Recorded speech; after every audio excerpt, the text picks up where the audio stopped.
Hello students. आज मैं आपके लिए वेरी वेरी इंपॉर्टेंट पैराडागोजी के क्वेश्चंस लेकर आई हूँ, जो कि बहुत इम्पोर्टेंट है।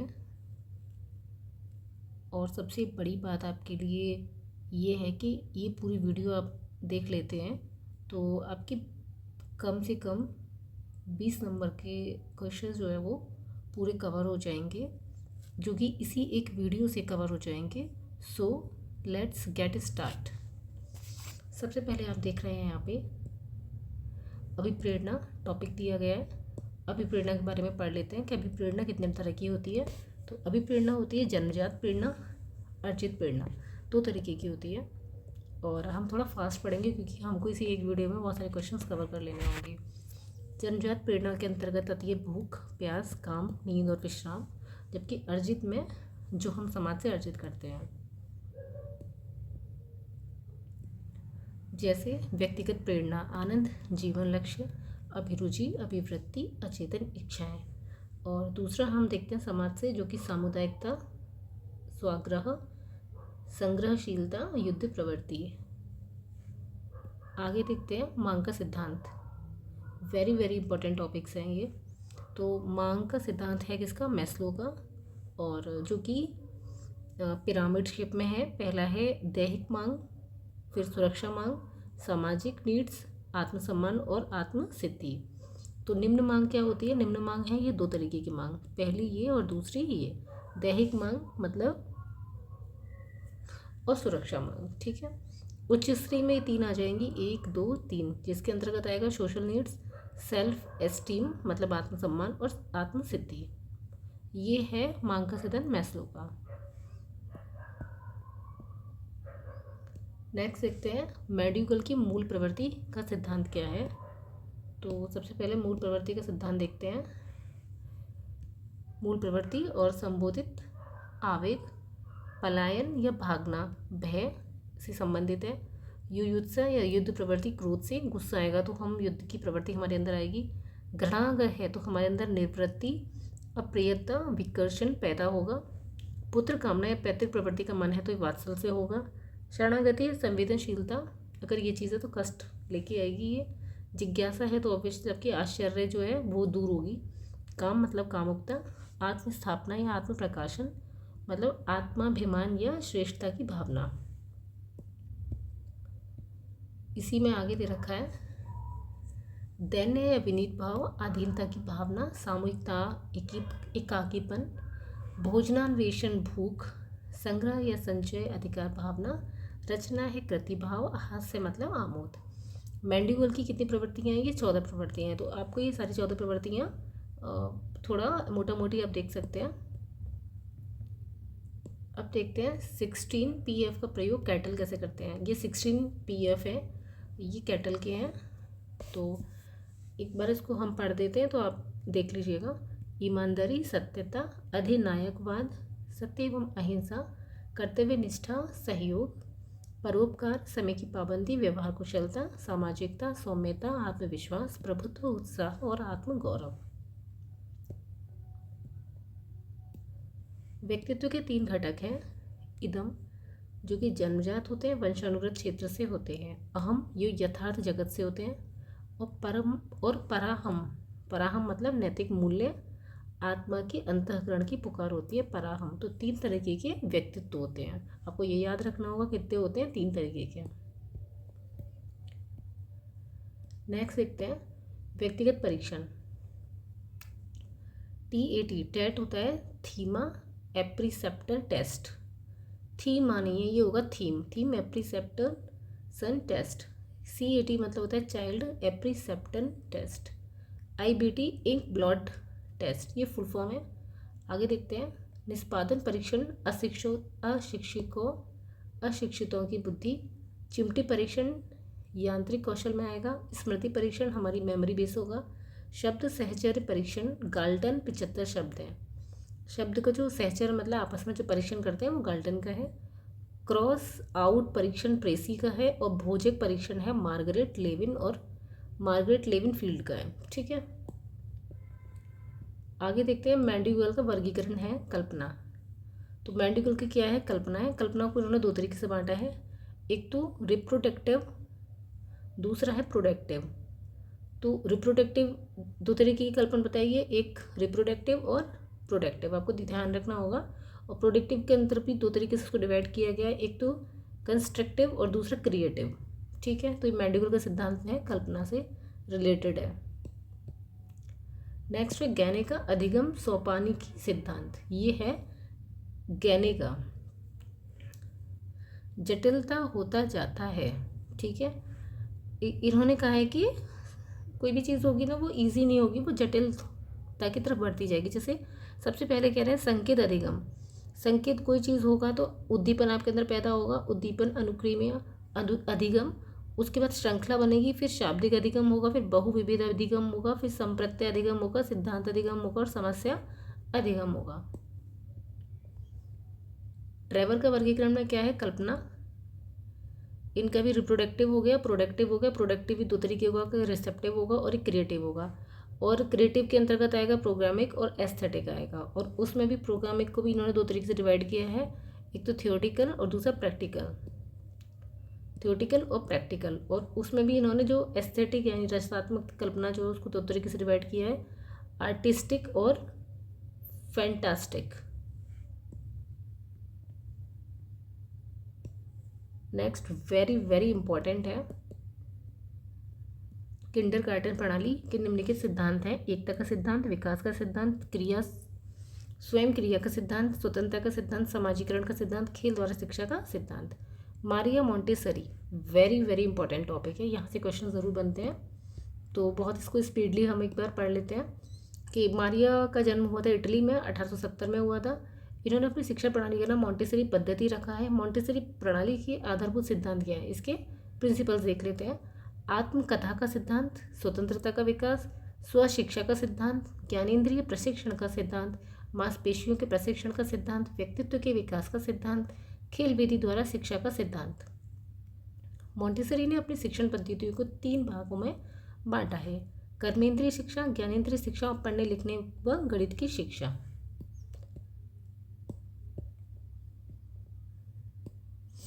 वेरी वेरी इंपॉर्टेंट है डेवी। डेवी इस समय प्रचलित पाठ्यक्रम को अनुपयुक्त समझता था। उनके अनुसार पाठ्यक्रम निर्माण के समय कुछ सिद्धांत को ध्यान में रखा जाना चाहिए। वे सिद्धांत इस प्रकार है, ये पाठ्यक्रम की बात करते हैं जॉन डेवी। रुचि का सिद्धांत होना चाहिए, सबसे पहले आपको इंटरेस्टिंग टॉपिक होने चाहिए। उपयोगिता का सिद्धांत, एकीकरण का सिद्धांत, लचीलेपन का सिद्धांत, क्रियाशीलता का सिद्धांत और बाल केंद्रित पाठ्यक्रम। नेक्स्ट देखते हैं फ्रोवेल। फ्रोवेल वेरी इंपॉर्टेंट है। फ्रोवेल का है किंडरगार्टन पद्धति। किंडरगार्टन पद्धति के जन्मदाता फ्रोबेल का जन्म 1782 ईस्वी में हुआ था।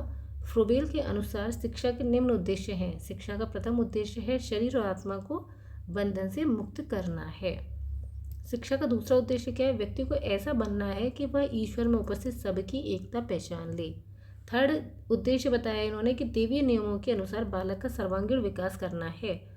फ्रोबेल ने सन 1839 में एक विद्यालय खोला जिसका नाम किंडरगार्टन रखा था। कब खोला था, 1839 में इन्होंने क्या खोला था, open school, normal open school खोला था। ठीक है, आगे देखते हैं। किंडरगार्टन जर्मन भाषा का शब्द है। यह 2 शब्दों से मिलकर बना है, किंडर और गार्डन।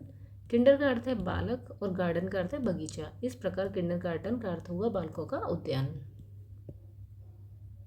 नेक्स्ट है रूसो। रूसो ने निषेधात्मक शिक्षा की विचारधारा को जन्म दिया। रूसो की निषेधात्मक शिक्षा की रूपरेखा इस प्रकार है, ज्ञानेंद्र के प्रशिक्षण पर बल, शिक्षा की अवधि, नियंत्रण का अभाव, प्राकृतिक वातावरण, आदतों के निर्माण का विरोध और नैतिक शिक्षा। ये रूसो हमने कंप्लीट किया है यहाँ पे। आगे देखते हैं जॉन डेवी। जॉन डेवी एक महान दार्शनिक और शिक्षा शास्त्री था। 1859 में बर्लिंगटन से रिलेटेड है John Dewey Burlington. John Dewey का जन्म था बर्लिंगटन में और 1859 में। इनकी बुक्स कौन कौन सी हैं, द स्कूल एंड सोसाइटी, ठीक है, स्कूल का सोसाइटी इनकी बुक है जॉन डेवी की। The child and the curriculum, मतलब कि स्टूडेंट, चाइल्ड मतलब बच्चा और उसका करिकुलम पाठ्यक्रम। Democracy and education, the school and the child, school of tomorrow. Next है शिक्षा का अर्थ क्या है। इसको स्पष्ट डेवी ने बताया है कि शिक्षा को हम समझ सकते हैं ऐसे। पहला, शिक्षा जो है विकास की प्रक्रिया है। दूसरा, शिक्षा सामाजिक प्रक्रिया है। तीसरा, शिक्षा पुनर्निर्माण की प्रक्रिया है। चौथा, शिक्षा जीवन की आवश्यकता है। डेवी के अनुसार शिक्षा के उद्देश्य सामाजिक कुशलता को प्राप्त करना, अनुभवों और पुनर्निर्माण, गतिशील, अनुकूल, योग्य मस्तिष्क का विकास तथा वातावरण के साथ अनुकूलन होना चाहिए। प्लेटो का शिक्षा क्षेत्र में योगदान क्या क्या है। उसने सभी के शिक्षा के समान अवसर प्रदान किए थे। मतलब सभी के शिक्षा नहीं, सभी को शिक्षा के समान अवसर प्रदान किए थे। उनके अनुसार शिक्षा का उद्देश्य व्यक्तित्व का संतुलन विकास करना है। शिक्षा का कार्य है सत्यम, शिवम और सुंदरम जैसे मूल्यों को प्राप्त करना है। यह अति महत्वपूर्ण तथ्य है। प्लेटो के हैं ये सारी चीज़ें रिलेटेड टू प्लेटो।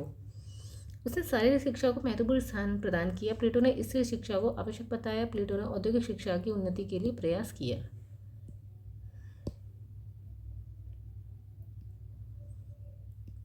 आगे देखते हैं रूसो।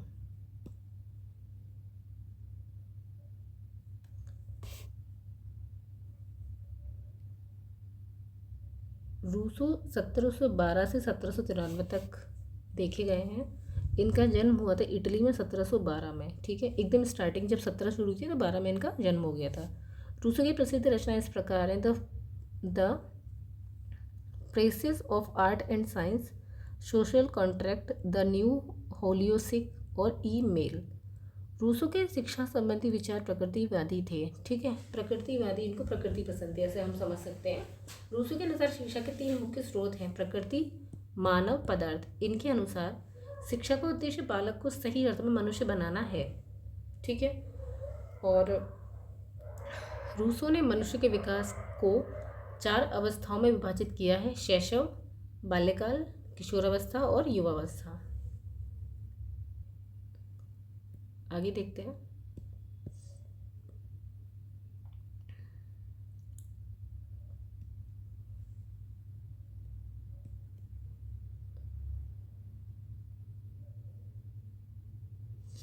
यहाँ से देखते हैं।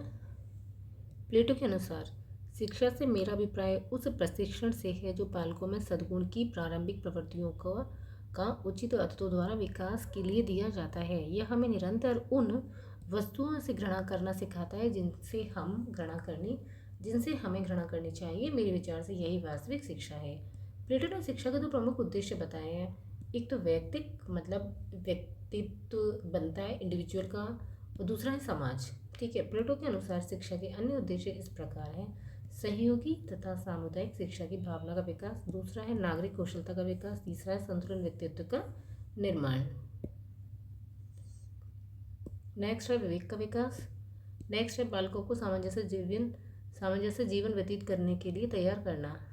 प्लेटो के अनुसार शिक्षा 3 प्रकार की होती है, औद्योगिक शिक्षा, क्रियाशील शिक्षा, वास्तविक शिक्षा। प्लेटो ने पाठ्यक्रम का निर्धारण शिक्षा के 3 आधारों पर किया है, प्रारंभिक, माध्यमिक और उच्च शिक्षा। यहाँ से थोड़ा थ्योरी स्टार्ट है, 2-3 पेज में फिनिश हो जाएगा। गांधी जी की, हाँ यहाँ से गांधी जी आ जाते हैं।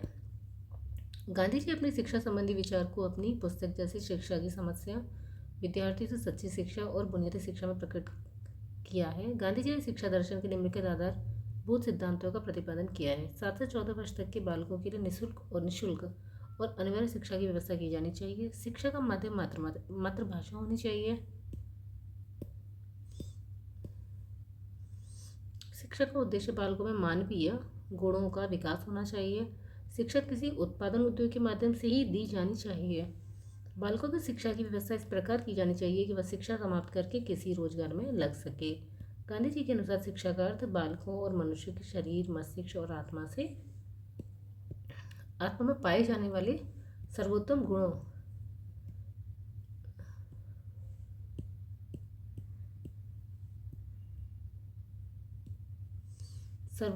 गुणों का चतुर्मुखी विकास है। गांधी जी के अनुसार शिक्षा का उद्देश्य जीविकोपार्जन, सांस्कृतिक विकास, शारीरिक, मानसिक तथा आध्यात्मिक विकास, चरित्र का विकास, मुक्ति तथा आत्मानुभूति होना चाहिए। नेक्स्ट है पाश्चात्य विचारक। अब यहाँ से हम पाश्चात्य विचारक पढ़ेंगे। प्लेटो। प्लेटो का जन्म हुआ था 427 ईसा पूर्व में एथेंस में। ठीक है, कहाँ हुआ था? एथेंस में। इन्होंने कहा था प्लेटो को बचपन से ही साहित्य से अगाध प्रेम था। प्लेटो द्वारा रचित प्रमुख ग्रंथ इस प्रकार है: एपोलॉजी, क्राइटो। आगे देखते हैं रविन्द्रनाथ टैगोर 1861 से 1941।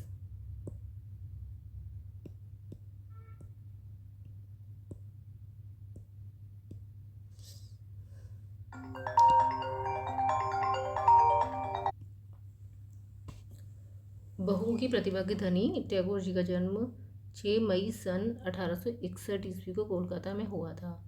सन 1913 में उन्होंने गीतांजलि की रचना की थी और इसी ग्रंथ में अंग्रेजी अनुवाद के लिए उन्हें 1913 में नोबेल का अवार्ड भी मिला था। टैगोर का मत था कि शिक्षा में आदान और प्रदान दोनों ही निहित हैं। सच्ची शिक्षा संग्रहित ज्ञान के प्रयोग में ही है। इनके अनुसार शिक्षा के उद्देश्य शारीरिक विकास, बौद्धिक विकास, नैतिक विकास और आध्यात्मिक विकास और अंतर्राष्ट्रीय दृष्टिकोण का विकास तथा वातावरण और शिक्षा होनी चाहिए। टैगोर के अनुसार अध्यापन मातृभाषा के माध्यम से होना चाहिए।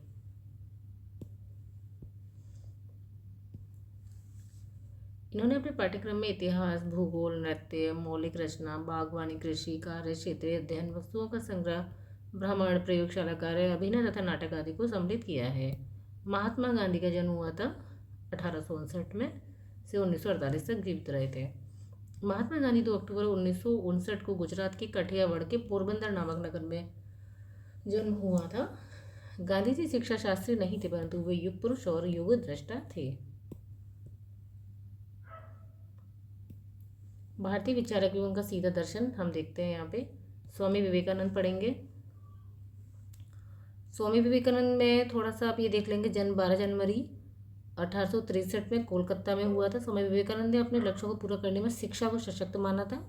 उनके अनुसार शिक्षा मनुष्य की अंतर्निहित पूर्णता की अभिव्यक्ति है। उनके मत से शिक्षा वह नहीं है जो दिमागों में ठूस ठूस कर भर दिया जाए। ऐसी शिक्षा केवल जानकारी देना मात्र है। शिक्षा तो मानव निर्माण की शिक्षा है। नेक्स्ट है कि स्वामी विवेकानंद ने आध्यात्मिक पूर्णता के लिए अपने पाठ्यक्रम में धर्म, दर्शन, उपनिषद, साधु संगीति तथा आदेश के विषय सम्मिलित किए हैं। नेक्स्ट है लौकिक प्रगति के लिए इन्होंने अपने पाठ्यक्रम में भाषा, इतिहास, भूगोल, अर्थशास्त्र, राजनीति शास्त्र, विज्ञान, ये सब इन्होंने सम्मिलित किए हैं। आगे देखते हैं जॉन डेवी के अनुसार। वेरी वेरी इंपॉर्टेंट है, आप इस पेज को एक बार इम्पोर्टेंट मार्क कर लीजिए, क्योंकि ये यहाँ से परिभाषाएं आती हैं। जॉन डेवी के अनुसार है ज्ञान और मस्तिष्क स्वयं में साक्ष्य नहीं है, अपितु साधन है। इन्होंने मानवीय समस्याओं को हल करने के लिए वैज्ञानिक विधि का उपयुक्त इन्होंने माना है। नेक्स्ट देखते हैं आधारभूत तत्व क्या है। बेसिक प्रिंसिपल्स हैं 3 तरीके के, आप ये पढ़ लेंगे एक बार। ये पढ़ लेंगे आपसे आइडियलिज्म और नेचुरलिज्म और प्रोमेटिज्म।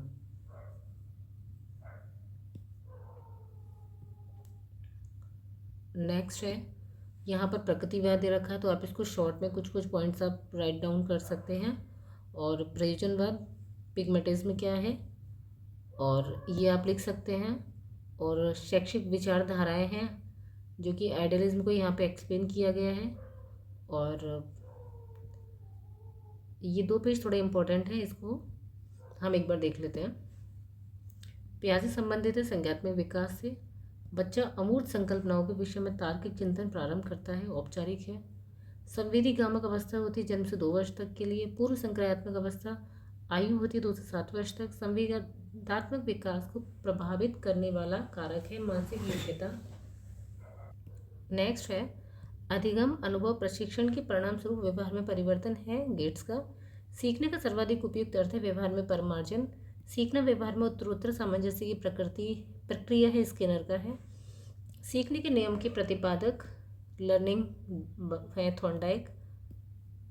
और SOR संकल्पना दिया था वुडवर्थ ने। गतिक कौशल में अधिगम योग्यता कहलाती है डिस्प्रैक्सिया। प्रोजेक्टर शिक्षण विधि किसका है? जॉन डेवी और किलपैट्रिक का प्रोजेक्टर। ठीक है, लास्ट ये देख लेते हैं, अधिगम अक्षमता। डिसलेक्सिया, डिसलेक्सिया हो जाने का मतलब है पढ़ने का जो परेशानी है वो आती है। डिसग्राफिया में लेखन का विकार हो जाता है, लिख नहीं पाते हैं। डिसकैलकुलिया मतलब कैलकुलेटर वाली चीज़ें यानी गणितीय संबंधी विकार हो जाते हैं।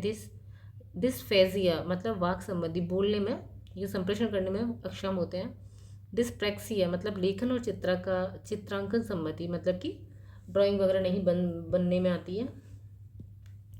डिस आर्थोग्राफिया वर्तनी संबंधी विकार होता है। ऑडिटरी प्रोसेसिंग डिसऑर्डर श्रवण संबंधी विकार है। विजुअल परसेप्शन डिसऑर्डर दृश्य प्रतिक्षण विकार क्षमता विकार है। सेंसरी इंटीग्रेशन और प्रोसेसिंग डिसऑर्डर इंद्रिय समन्वय क्षमता संबंधी विकार है। ऑर्गेनाइजेशन लर्निंग डिसऑर्डर होता है संगठनात्मक पठन संबंधी विकार। और अल्फेजिया भाषाघात भाषा अवबोध संबंधित है। डिस्नोमिया है शब्द खोजने की परंपरा। तो वेरी इंपॉर्टेंट टॉपिक आप यहाँ देख सकते हैं, बहुत इम्पॉर्टेंट। ये पूरी आप स्लाइड्स में देख रहे हैं, तो जो बहुत शॉर्ट्स में आप उसको लिख लीजिएगा, अदरवाइज़ आप एक से दो बार इसको पढ़ेंगे तो आप में से याद हो जाएगा। तो सभी को all the best for your exam. Thank you so much.